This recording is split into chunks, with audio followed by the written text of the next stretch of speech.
नमस्कार फ्रेंड्स आज हम आपको भेल यानी कि Bharat heavy electronic limited company के बारे में पूरी डिटेल जानकारी बताएंगे कि आखिर भेल शेयर को अभी आप बाई कर सकते हैं कि नहीं, और यदि आप भेल शेयर के इन्वेस्टर हैं तो आपको अभी क्या करना चाहिए।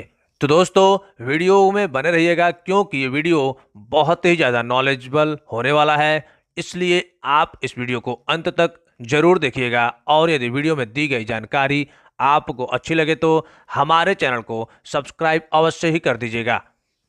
इस स्टॉक के एक एक चीज पे डिटेल जानकारी बताएंगे कि ये कंपनी आखिर करती क्या है, इसके फ्यूचर में बिजनेस कैसे रहने वाले हैं, फ्यूचर में इसके बिजनेस के डिमांड रहने वाले हैं या नहीं, इसके फंडामेंटल टेक्निकल हर एक चीज पे डिटेल एनालाइज करेंगे। तो चलिए सबसे पहले इसके अगर हम एक महीने के चार्ट देख लेते हैं तो एक महीने में लगभग 20% का शानदार पॉजिटिव रिटर्न देखने को मिल रहा है। वहीं अगर इस स्टॉक के 6 महीने के रिटर्न देखे जाएंगे तो 6 महीने में शानदार 63% से ज़्यादा का पॉजिटिव रिटर्न देखने को मिल रहा है। वहीं अगर बात करते हैं इसके एक साल के रिटर्न की तो 22% के पॉजिटिव रिटर्न देखने को मिलते हैं। और वहीं अगर इसके ऑल टाइम रिटर्न की हम बात करें तो 300% से ज़्यादा का पॉजिटिव रिटर्न देखने को मिल जाएगा।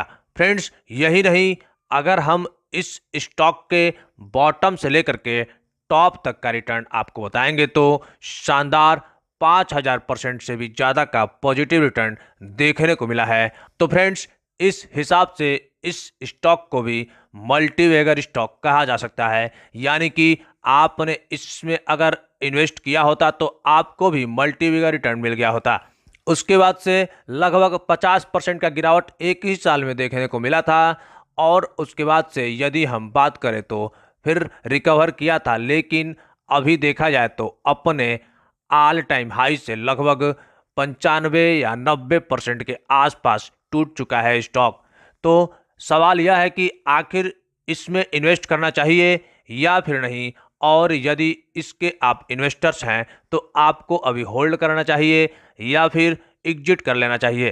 तो फ्रेंड्स बने रहिएगा वीडियो में क्योंकि हम इस स्टॉक से रिलेटेड आपको सारी बातें बताएंगे। चलिए सबसे पहले इसके मार्केट कैप की हम बात कर लेते हैं तो 25,000 करोड़ के आसपास का इसका मार्केट कैप देखने को मिलता है। वहीं ROC 3% और ROE 1.5% से ज़्यादा का देखने को मिलता है, जो कि एकदम बेकार माना जाएगा। कंपनी का फेस वैल्यू 2 रुपये के आसपास देखने को मिलती है।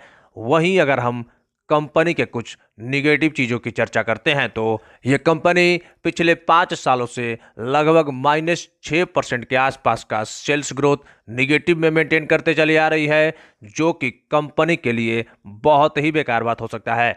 वहीं कंपनी के रिटर्न ऑन इक्विटी भी लगभग 5% के आसपास के निगेटिव में मेंटेन होते चले आ रहे हैं, जो कि एक तरफ से देखा जाए तो ये कंपनी थोड़ा सा आने वाले फ्यूचर में खराब प्रदर्शन कर सकती है।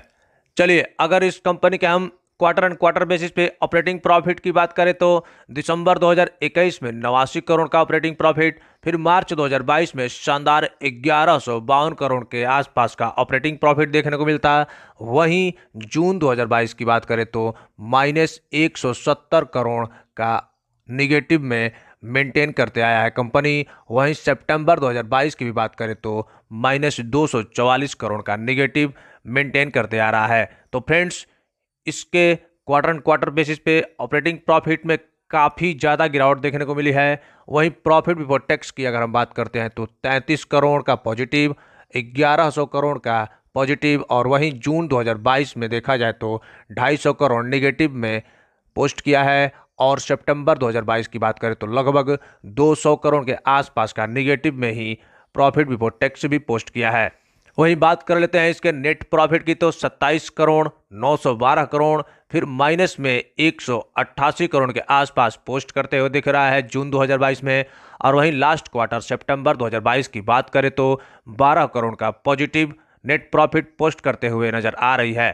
तो फ्रेंड्स ओवरऑल यदि देखा जाए तो क्वार्टर एंड क्वार्टर बेसिस पे इसके नेट प्रॉफिट, ऑपरेटिंग प्रॉफिट और प्रॉफिट बिफोर टैक्स में काफ़ी गिरावट देखने को मिल रही है, जिससे शॉर्ट टर्म के हिसाब से ये स्टॉक बिल्कुल ही बेकार स्टॉक है। वहीं अगर इसके ईयर एंड ईयर बेसिस पे ऑपरेटिंग प्रॉफिट की बात करें तो मार्च 2019 में 2000 करोड़ के आसपास का ऑपरेटिंग प्रॉफिट, मार्च 2020 में -133 करोड़, मार्च 2021 में भी -3000 करोड़ के आसपास का ऑपरेटिंग प्रॉफिट पोस्ट किया है। और वहीं देखा जाए मार्च 2022 में तो 850 करोड़ के आसपास का पॉजिटिव देखने को मिल रहा है।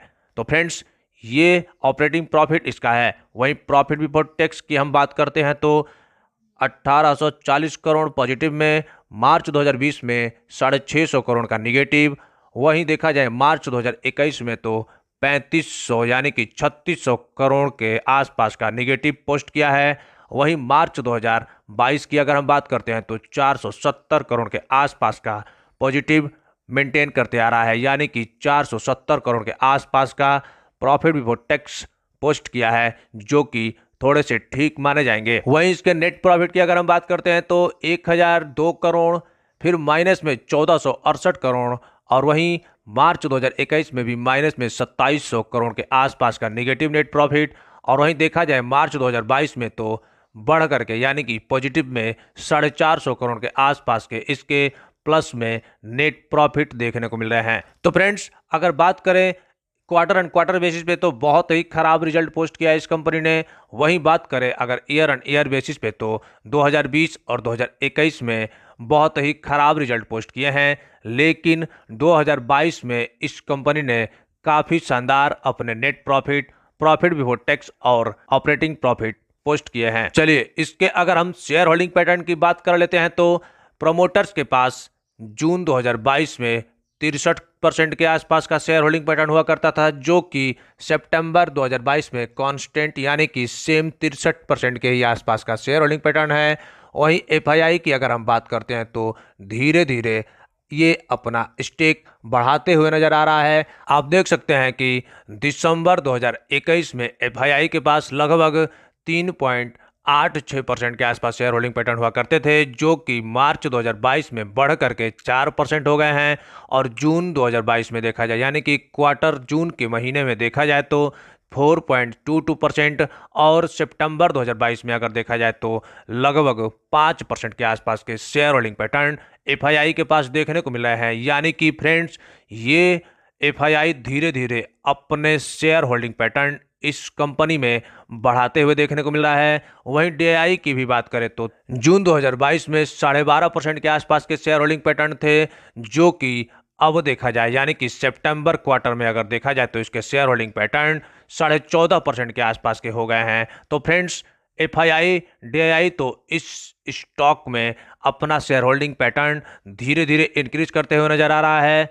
तो ये एक भेल के इन्वेस्टर्स के लिए और भेल कंपनी के लिए पॉजिटिव साइन हो सकता है। वहीं पब्लिक की बात करें तो पब्लिक अपना धीरे धीरे शेयर होल्डिंग पैटर्न घटाता हुआ नजर आ रहा है। आप देख सकते हैं जून 2022 में 20% के आसपास हुआ करता था, जो कि घट करके सितंबर 2022 में 17.5% के आसपास हो गया है। तो फ्रेंड्स, आप ये मान सकते हैं कि इस स्टॉक में बड़े बड़े इन्वेस्टर्स अपना धीरे धीरे माल बढ़ा रहे हैं, और छोटे इन्वेस्टर्स यानी कि हम और आप, जिसको पब्लिक कहते हैं, वो सारे अपने स्टेक्स इसमें से धीरे धीरे कम करते हुए नजर आ रहे हैं।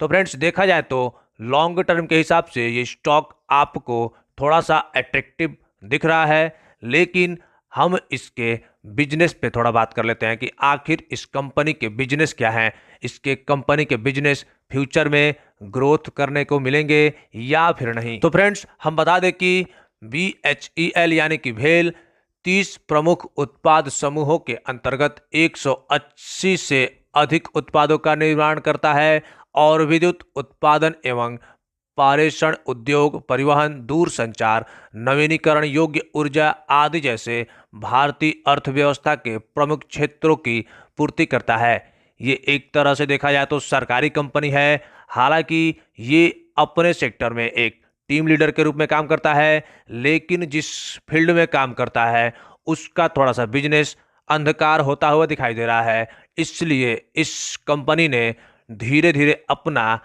कदम रिन्यूएबल एनर्जी के तरफ भी बढ़ा रहा है, जिससे इसको फ्यूचर में बहुत ही बढ़िया प्रॉफिट देखने को मिलेंगे, और धीरे धीरे इस कंपनी को इस क्षेत्र में ऑर्डर भी मिलते हुए नज़र आ रहे हैं, जिससे कि आने वाले समय में ये स्टॉक एक बेहतरीन हो सकता है।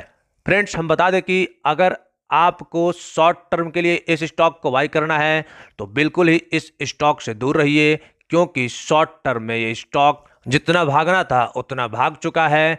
अब ये थोड़ा सा ओवरब्रॉड जोन में चला गया है। और फ्रेंड्स, बता दें कि अब यहाँ से स्टॉक थोड़ा सा करेक्शन की तरफ मोड़ ले सकता है। इसलिए यदि आपको 5 से 7 साल तक का अगर इसमें नज़रिया बना करके होल्ड रखना है तो निश्चित ही आप इस स्टॉक को अभी से थोड़े थोड़े क्वांटिटीज में ऐड कर सकते हैं।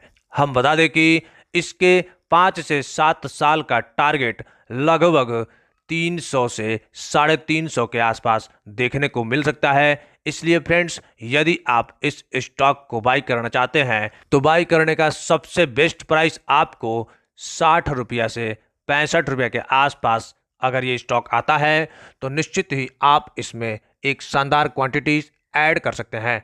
और अगर आप चाहें तो इस स्टॉक में अभी धीरे धीरे क्वांटिटीज भी ऐड कर सकते हैं।